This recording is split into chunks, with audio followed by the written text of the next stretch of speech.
தூத்துக்குடி மாவட்டத்துல இயற்கை சவால்களை எதிர்கொண்டு மக்களுக்கு மின்சாரம் வழங்கணும் அப்படின்றதுக்காக மின்வாரிய ஊழியர்கள் செய்யற ஒரு செயல் மக்கள் மனசுல பெரும் நெகிழ்ச்சியை ஏற்படுத்தியிருக்கு. கடும் மழையாலையும் வெள்ளத்தாலையும் பல மாவட்டங்கள் பாதிக்கப்பட்ட நிலையில மக்களுடைய அன்றாட வாழ்க்கையே முடங்கி போயிருக்கு.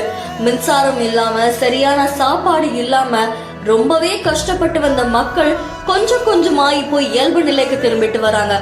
அந்த வகையில சவாலான மழை வெள்ளத்துல மறுசீரமைப்பு பணிக்காக ஒட்டப்பிடாரம் தூத்துக்குடியில மக்களுக்கு மின்சாரம் வழங்கணும் அப்படின்னு சொல்லிட்டு மின்வாரியம் அங்க வெள்ளம் சூழ்ந்த பகுதியில மின் சீரமைப்பு பணிக்காக வேலை செஞ்சுட்டு இருக்கிறாங்க. அந்த ஒரு இடத்த பார்க்கும் போது ரொம்பவே அபாயம் இருக்கிற மாதிரி தெரியுது. இருந்தாலுமே மக்களுக்கு மின்சாரம் கொடுக்கணும் அப்படின்றதுக்காக மின்வாரிய ஊழியர்கள் தன்னலமற்ற மன வலிமையால கடுமையான இயற்கை சவால்களை எதிர்கொண்டு இப்படி ஒரு செயல் செய்யறது பாக்குறவங்களை கண் கலங்க செய்திருக்கு.